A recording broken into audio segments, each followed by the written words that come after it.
गोविंदा का जन्म 21 दिसंबर 1963 को मुंबई में हुआ था। उनका जन्म नाम गोविंद अरुण आहूजा था। उनके पिता अरुण कुमार आहूजा अपने समय के अभिनेता थे और उनकी मां निर्मला देवी गायिका तथा अभिनेत्री थीं। इस तरह गोविंदा का जन्म ऐसे परिवार में हुआ था जिसका संबंध पहले से ही हिंदी सिनेमा से था। लेकिन फिल्मी परिवार में जन्म लेना और फिल्म उद्योग में सफल होना दो अलग बातें हैं। गोविंदा परिवार में सबसे छोटे बच्चों में थे और उनका बचपन उस चमकदार दुनिया से बहुत अलग था जिसकी तस्वीर बाद में उनके प्रशंसकों ने देखी। परिवार ने आर्थिक कठिनाइयों का सामना किया। उनके पिता के फिल्मी जीवन में उतार चढ़ाव आया और परिवार को मुंबई के बाहर विरार में भी रहना पड़ा। यही कारण है कि गोविंदा की कहानी में संघर्ष केवल फिल्म उद्योग के भीतर का संघर्ष नहीं था। उनके सामने अपने परिवार की परिस्थितियों से निकलकर खुद को स्थापित करने की चुनौती भी थी। गोविंदा पढ़ाई में भी आगे बढ़े और उन्होंने वाणिज्य में स्नातक की शिक्षा पूरी की। लेकिन उनके भीतर अभिनय की इच्छा लगातार बढ़ती जा रही थी। उनके पिता ने भी उन्हें अभिनय की दिशा में जाने के लिए प्रेरित किया। युवावस्था में गोविंदा को यह समझ आने लगा था कि उनका भविष्य सामान्य नौकरी में नहीं बल्कि मनोरंजन की दुनिया में हो सकता है। उन्होंने अभिनय के साथ साथ नृत्य पर भी मेहनत की। यही नृत्य आगे चलकर उनकी सबसे बड़ी पहचान बनने वाला था। उनके शरीर की लचक, चेहरे के भाव, ताल पकड़ने की क्षमता और संगीत के साथ तुरंत तालमेल बैठाने की प्रतिभा उन्हें बाकी अभिनेताओं से अलग करती थी। लेकिन शुरुआत में किसी को यह अंदाजा नहीं था कि यही युवक आने वाले वर्षों में हिंदी सिनेमा का ऐसा सितारा बनेगा जिसके नाम के साथ एक पूरा दौर याद किया जाएगा। गोविंदा ने वर्ष 1986 में फिल्म इल्जाम से हिंदी सिनेमा में कदम रखा। ये वह समय था जब हिंदी फिल्मों में नायक के रूप में स्थापित होना आसान नहीं था। उस दौर में कई बड़े सितारे पहले से मौजूद थे और नए कलाकारों के लिए अपनी अलग पहचान बनाना कठिन था।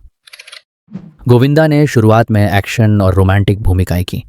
उनकी शुरुआती फिल्मों में इल्जाम, लव 86, हत्या और जीते हैं शान से जैसी फिल्में शामिल रहीं।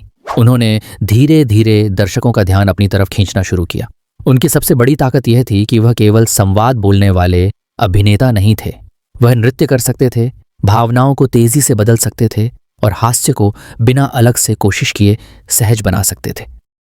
लेकिन असली परिवर्तन अभी बाकी था। गोविंदा के करियर का सबसे महत्वपूर्ण मोड़ तब आया जब उन्होंने अपनी अभिनय क्षमता के उस हिस्से को पहचाना जिसे बाद में पूरी दुनिया ने उनकी सबसे बड़ी पहचान बना दिया। वर्ष 1992 में आई फिल्म शोला और शबनम ने उनके करियर को नई दिशा दी। इसके बाद गोविंदा के भीतर का हास्य अभिनेता तेजी से सामने आने लगा। फिर आया वह दौर जब गोविंदा और निर्देशक डेविड धवन की जोड़ी ने हिंदी सिनेमा में हास्य फिल्मों का एक अलग अध्याय लिख दिया। राजा बाबू, कुली नंबर 1, हीरो नंबर 1, बड़े मियाँ छोटे मियाँ, हसीना मान जाएगी, जोड़ी नंबर 1 और कई दूसरी फिल्मों ने गोविंदा को दर्शकों के दिल में स्थापित कर दिया। उनकी खासियत केवल यह नहीं थी कि वह मजाक कर लेते थे। उनका पूरा शरीर अभिनय करता था। एक आंख का इशारा, चेहरे का अचानक बदलना, शरीर को मोड़ने का तरीका, संवाद के बीच ठहराव, नृत्य करते समय शरीर की गति और साथी कलाकार के साथ उनकी सहज प्रतिक्रिया, इन सब ने मिलकर गोविंदा को ऐसा अभिनेता बना दिया जिसकी नकल करना आसान नहीं था। उनकी करिश्मा कपूर के साथ जोड़ी ने तो इस लोकप्रियता को और बढ़ा दिया। दोनों ने साथ मिलकर ऐसी कई फिल्में दी जिनमें हास्य, रोमांस, गलतफहमी और तेज रफ्तार मनोरंजन का मिश्रण था। कुली number 1, Raja Babu, hero number 1 और हसीना मान जाएगी जैसी फिल्मों ने इस जोड़ी को 90 के दशक की सबसे चर्चित जोड़ियों में शामिल कर दिया। गोविंदा के साथ कादर खान और शक्ति कपूर जैसे कलाकारों की मौजूदगी ने भी उनकी फिल्मों की हास्य शैली को मजबूत किया। संवादों का खेल, गलत पहचान, एक ही समय पर कई झूठ और परिस्थितियों की तेजी से बदलती श्रृंखला, इन सब में गोविंदा की शारीरिक हास्य शैली सबसे आगे रहती थी। वर्ष 1996 में साजन चले ससुराल ने उनकी लोकप्रियता को और मजबूत किया। इस दौर में गोविंदा लगातार ऐसी फिल्मों का हिस्सा बन रहे थे जिनका उद्देश्य दर्शकों को गंभीर सोच में डालना नहीं बल्कि उन्हें खुलकर हंसाना था। लेकिन यह कहना गलत होगा कि गोविंदा केवल हास्य अभिनेता थे। उन्होंने गंभीर भूमिकाएं भी की। वर्ष 2000 में आई शिकारी में उन्होंने नकारात्मक भूमिका निभाई।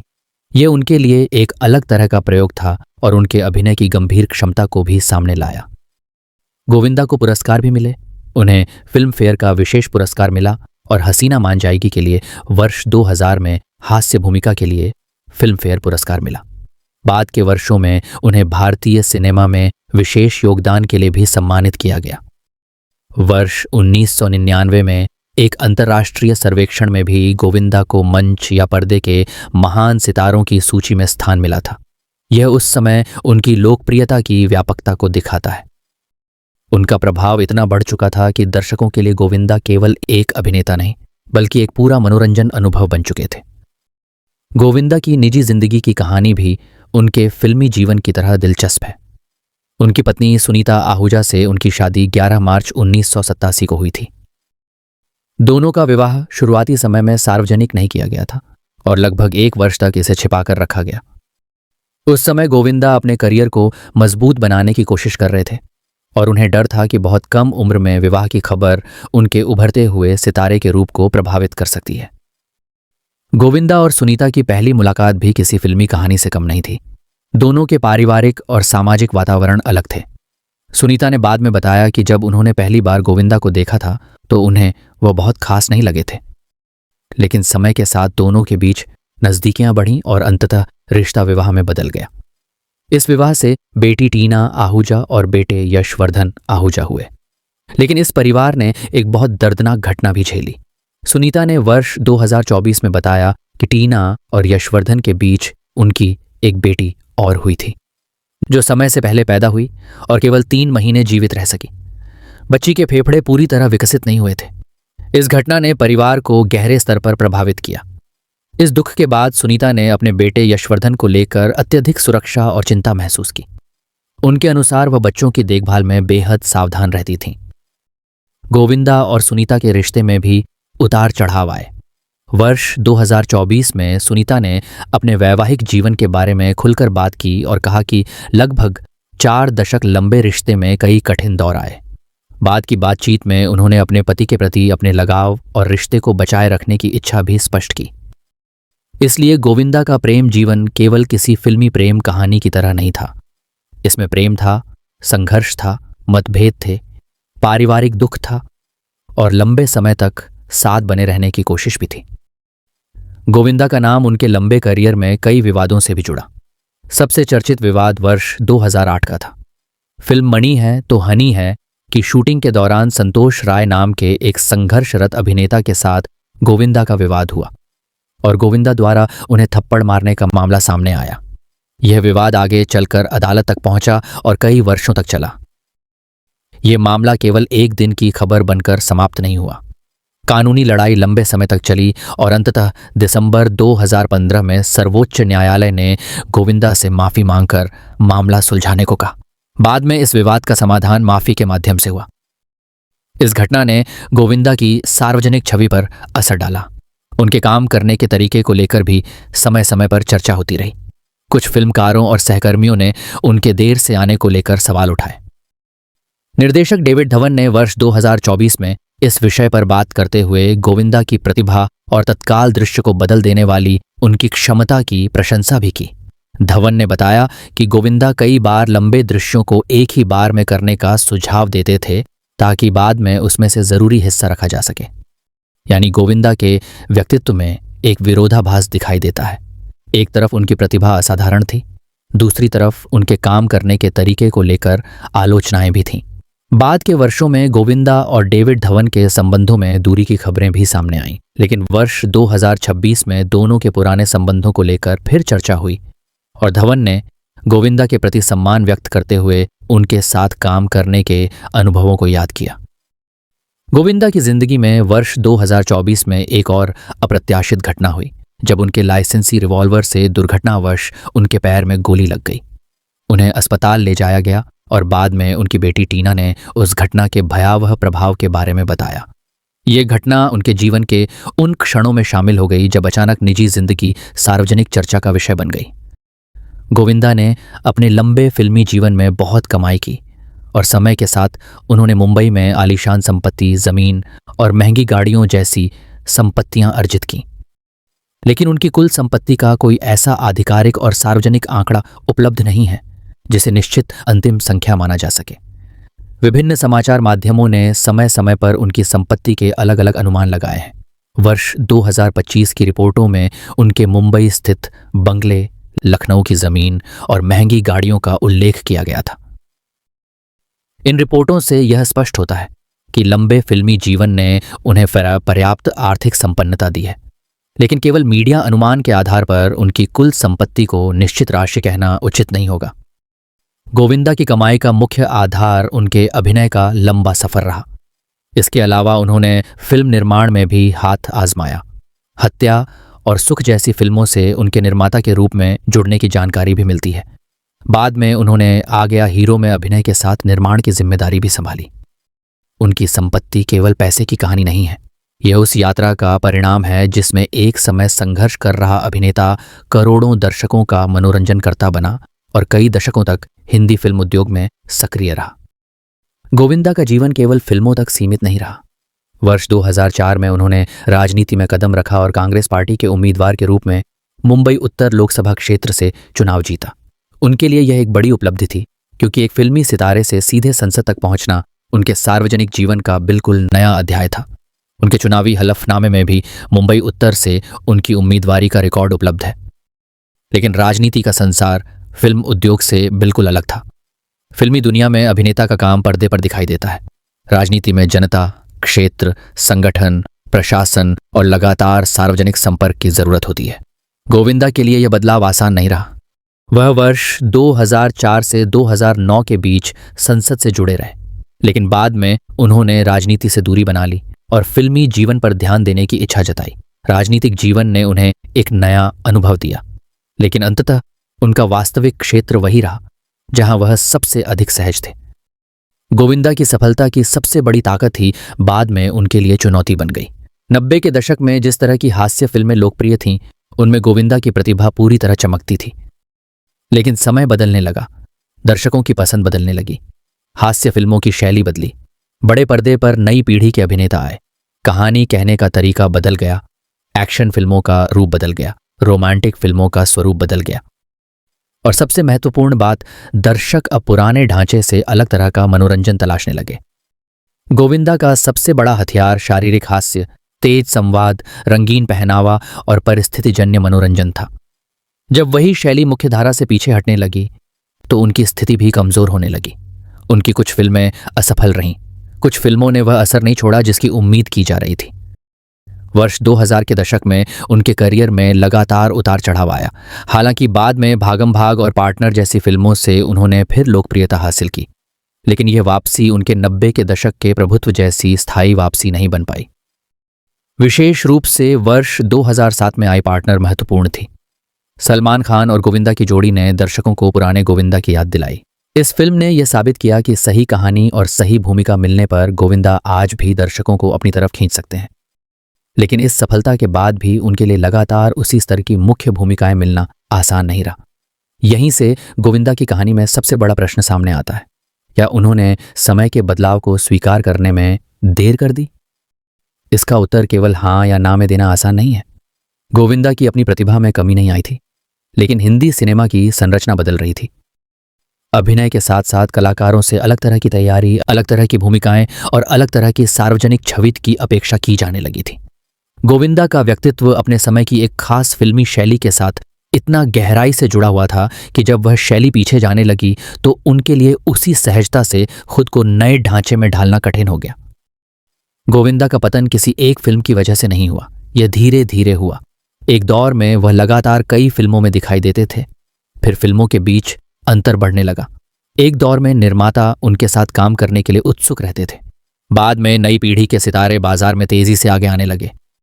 एक समय था जब गोविंदा अकेले पूरी फिल्म का भार उठा सकते थे। बाद में उन्हें सहायक या विशेष भूमिकाओं में देखने की संभावना बढ़ने लगी। और शायद सबसे बड़ा परिवर्तन ये था कि जिस शैली ने उन्हें सुपरस्टार बनाया था, वही शैली नए दौर में उतनी मांग में नहीं रही। इस बदलाव को केवल व्यक्तिगत असफलता कहना उचित नहीं होगा। हर कलाकार का एक दौर होता है और हर दौर की अपनी भाषा होती है। अमिताभ बच्चन ने भी अपने जीवन में ऐसा समय देखा जब उनका फिल्मी करियर कमजोर पड़ा, लेकिन उन्होंने नए माध्यम और नई भूमिकाओं के जरिए स्वयं को पुनः स्थापित किया। गोविंदा के साथ भी कुछ वापसी की कोशिशें हुई। उन्होंने फिल्मों में लौटने की कोशिश की, टेलीविजन से भी जुड़े, उन्होंने निर्माण किया, उन्होंने राजनीति में प्रवेश किया, लेकिन इनमें से कोई भी कदम उनके 90 के दशक के सितारा प्रभाव को पूरी तरह वापस नहीं ला सका।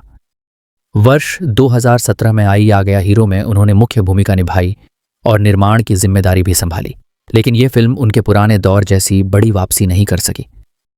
इसके बाद उनकी पर्दे पर मौजूदगी सीमित होती गई। लेकिन यहां एक बात समझना जरूरी है, गोविंदा को भुला दिया गया ऐसा कहना सही नहीं होगा। उनकी फिल्में आज भी दिखाई जाती हैं, उनके पुराने गाने आज भी सुने जाते हैं, उनके संवाद आज भी लोगों को याद हैं, उनके नृत्य की नकल आज भी नए कलाकार करते हैं। और जब 90 के दशक की हिंदी फिल्मों की बात होती है तो गोविंदा का नाम उस दौर के केंद्र में दिखाई देता है। इसलिए उनका पतन लोकप्रियता के पूरी तरह खत्म हो जाने की कहानी नहीं है, ये मुख्य धारा के नायक से पुरानी पीढ़ी के प्रिय सितारे बनने की कहानी है। आज गोविंदा पहले की तरह लगातार फिल्मों में दिखाई नहीं देते, लेकिन उन्होंने सिनेमा से पूरी तरह संबंध नहीं तोड़ा है। वर्ष 2024 में उनके साथ हुई दुर्घटना ने उनके प्रशंसकों को चिंता में डाल दिया था। बाद में वह स्वस्थ हुए और सार्वजनिक रूप से दिखाई देते रहे। उनके परिवार और निजी जीवन को लेकर भी समय समय पर चर्चा होती रही। सुनीता आहूजा ने अपने लंबे विवाह और परिवार के बारे में कई बार खुलकर बात की है। वर्ष 2026 में भी उनके बयान चर्चा में रहे, जिनमें उन्होंने अपने पति के साथ लंबे रिश्ते, विश्वास और व्यक्तिगत मतभेदों के बारे में बात की। इससे यह स्पष्ट होता है कि गोविंदा का निजी जीवन भी आज जनता की रुचि का हिस्सा बना हुआ है। लेकिन सबसे महत्वपूर्ण बात यह है कि गोविंदा ने एक बार फिर बड़े पर्दे पर लौटने का संकेत दिया है। वर्ष 2026 में उन्होंने रूपा नाम की फिल्म की घोषणा की। इस परियोजना के साथ वह लगभग कई वर्षों के अंतराल के बाद बड़े पर्दे पर वापसी की तैयारी कर रहे हैं। इस फिल्म में वह अभिनय के साथ निर्माण से भी जुड़े हैं। उन्होंने अपनी वापसी को लेकर यह भावना व्यक्त की कि उद्योग ने उन्हें कई बार खत्म मान लिया, लेकिन उन्होंने हर बार दोबारा शुरुआत की। ये बात गोविंदा की पूरी जिंदगी पर लागू होती है। वह गिरते हैं, फिर लौटते हैं, वह पीछे जाते हैं, फिर कोशिश करते हैं, और शायद यही वजह है कि उनकी कहानी अभी समाप्त नहीं हुई है। गोविंदा की विरासत को केवल फिल्मों की संख्या से नहीं समझा जा सकता। उनके करियर में एक समय ऐसा था जब उन्होंने हिंदी सिनेमा में हास्य नायक की परिभाषा बदल दी थी। उससे पहले हास्य कलाकार अक्सर मुख्य नायक से अलग खड़ा दिखाई देता था। गोविंदा ने इस अंतर को मिटा दिया। वह नायक भी थे और हास्य कलाकार भी। वह नाचते थे और अभिनय भी करते थे। वह रोमांस करते थे और उसी दृश्य में हास्य भी पैदा कर देते थे। उनकी सबसे बड़ी विशेषता यह थी कि वह खुद को गंभीरता से लेने के बजाय दर्शकों को मनोरंजन देने में विश्वास करते थे। 90 के दशक में उनकी फिल्मों ने भारतीय मध्यम वर्गीय दर्शकों के लिए एक ऐसा संसार बनाया जिसमें परेशानियां थीं लेकिन हंसी भी थी, गलत पहचान थी लेकिन अंत में समाधान भी था, गरीबी थी लेकिन उम्मीद भी थी, प्रेम में परेशानी थी लेकिन नृत्य और संगीत भी था, और सबसे बढ़कर उस सिनेमा में एक ऐसी सहजता थी जिसे आज की फिल्मों में ढूंढना आसान नहीं। उनका नृत्य भी उनकी विरासत का महत्वपूर्ण हिस्सा है। गोविंदा ने नृत्य को केवल गीतों के बीच की गतिविधि नहीं बनाया, उन्होंने नृत्य को अपने अभिनय का हिस्सा बना दिया। उनका शरीर संवाद की तरह काम करता था। उनकी भौहें, आंखें, हाथ, पैर और चेहरे के भाव मिलकर एक ऐसा हास्य पैदा करते थे जिसे शब्दों की आवश्यकता नहीं होती थी। इसी कारण आज भी जब 90 के दशक के लोकप्रिय नृत्य अभिनेताओं की बात होती है तो गोविंदा का नाम सबसे पहले आने वालों में शामिल होता है। उनका प्रभाव बाद की पीढ़ी के कलाकारों पर भी दिखाई देता है। आज भी जब कोई अभिनेता पुराने दौर के हास्य और नृत्य को दोहराता है तो तुलना गोविंदा से होने लगती है। यह किसी भी कलाकार के लिए बहुत बड़ी विरासत है। गोविंदा की कहानी में एक अजीब विडंबना है। जिस व्यक्ति ने करोड़ों लोगों को हंसाया, उसके अपने जीवन में भी ऐसे क्षण आए जिन्हें देखकर शायद वह खुद नहीं हंस सकता था। उन्होंने बचपन में आर्थिक कठिनाइयां देखीं, उन्होंने अपने माता पिता के संघर्ष को देखा, उन्होंने फिल्म उद्योग में अपनी जगह बनाने के लिए मेहनत की, फिर उन्होंने सफलता देखी, इतनी सफलता कि वह हिंदी सिनेमा के सबसे लोकप्रिय चेहरों में शामिल हो गए। उन्होंने पैसा कमाया, नाम कमाया, सम्मान पाया, संसद तक पहुंचे, फिर करियर नीचे आया। लोगों ने कहा कि उनका दौर खत्म हो गया। नई पीढ़ी आगे निकल गई, पुराने निर्माता और निर्देशक बदल गए, नई फिल्मों की भाषा बदल गई, लेकिन गोविंदा ने पूरी तरह हार नहीं मानी।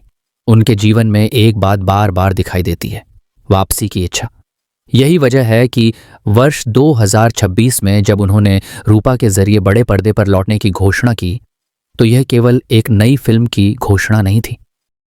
यह एक पुराने सितारे का अपने दर्शकों से फिर संवाद करने का प्रयास था।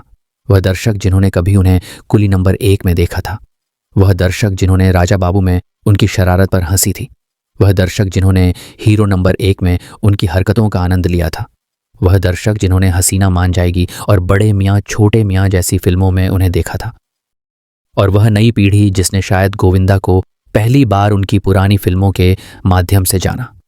गोविंदा की सबसे बड़ी उपलब्धि शायद यह नहीं है कि उन्होंने कितनी फिल्में की, उनकी सबसे बड़ी उपलब्धि यह है कि उन्होंने दर्शकों को खुशी दी, ऐसी खुशी जिसे किसी पुरस्कार से मापा नहीं जा सकता। समय किसी के लिए नहीं रुकता। वह अभिनेता जो कभी एक साल में कई फिल्मों में दिखाई देता था, आज चुनिंदा काम करता है। जिस चेहरे को कभी हर पोस्टर पर देखा जाता था, वह अब कभी कभार ही बड़े पर्दे पर नजर आता है। लेकिन लोकप्रियता की असली परीक्षा समय के बीतने के बाद होती है, और गोविंदा इस परीक्षा में आज भी मौजूद है। क्योंकि अगर कोई कलाकार दशकों बाद भी लोगों को मुस्कुराने पर मजबूर कर सकता है, अगर उसके गाने नई पीढ़ी के लोग सुनते हैं, अगर उसके पुराने संवाद आज भी दोहराए जाते हैं, और अगर उसके नाम से पूरा एक फिल्मी दौर याद आता है, तो उसे भुलाया हुआ सितारा नहीं कहा जा सकता। गोविंदा का सफर हमें यह भी बताता है कि सफलता जितनी तेज हो सकती है, उसका उतरना भी उतना ही अचानक हो सकता है। लेकिन करियर का अंत और कहानी का अंत एक ही चीज नहीं है।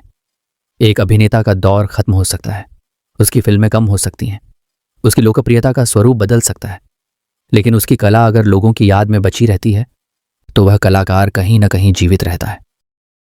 गोविंदा आज उसी विरासत के साथ खड़े हैं। एक ऐसा कलाकार जिसने हिंदी सिनेमा में हास्य को नायक के केंद्र तक पहुंचाया, एक ऐसा कलाकार जिसने नृत्य को अभिनय की भाषा बनाया, एक ऐसा कलाकार जिसने 90 के दशक में करोड़ों लोगों को हंसाया, एक ऐसा कलाकार जिसने राजनीति आजमाई, विवाद देखे, निजी जीवन में कठिन दौर देखे और फिर भी बार बार लौटने की कोशिश की। शायद इसीलिए गोविंदा की कहानी का सबसे सही शीर्षक यह नहीं है कि एक सुपरस्टार कैसे नीचे गिर गया, बल्कि यह है कि एक सुपरस्टार कितनी बार गिरने के बाद भी फिर खड़ा होने की कोशिश करता रहा। और जब तक कोई कलाकार कोशिश करना नहीं छोड़ता, तब तक उसकी कहानी खत्म नहीं होती। गोविंदा की कहानी भी अभी पूरी तरह खत्म नहीं हुई है। शायद आने वाला समय यह तय करेगा कि रूपा उनकी जिंदगी में एक और छोटी वापसी होगी, या फिर वह वापसी जिसका इंतजार उनके पुराने प्रशंसक वर्षों से कर रहे हैं। लेकिन एक बात पहले ही तय हो चुकी है, हिंदी सिनेमा के इतिहास में जब भी उस दौर की बात होगी जब हास्य, नृत्य, रंगीन कपड़े, तेज संवाद और बेफिक्र मनोरंजन एक साथ पर्दे पर आते थे, तब एक नाम जरूर लिया जाएगा, गोविंदा। वह अभिनेता जिसने लोगों को केवल फिल्में नहीं दी, उसने उन्हें हंसने की वजह दी, और शायद यही किसी कलाकार की सबसे बड़ी जीत होती है। अगर आपको गोविंदा का यह सफर पसंद आया तो इस कहानी को उन लोगों तक जरूर पहुंचाइए जिन्होंने 90 के दशक में उनकी फिल्में देखकर अपना बचपन और जवानी बिताई है। और अगर आप ऐसी ही गहराई से तैयार की गई हिंदी सिनेमा के सितारों की अनकही कहानियां सुनना चाहते हैं तो हमारे साथ जुड़े रहिए, क्योंकि अगली कहानी किसी ऐसे सितारे की हो सकती है जिसे दुनिया कभी भूल नहीं पाई, लेकिन जिसकी असली कहानी आज भी बहुत कम लोग जानते हैं।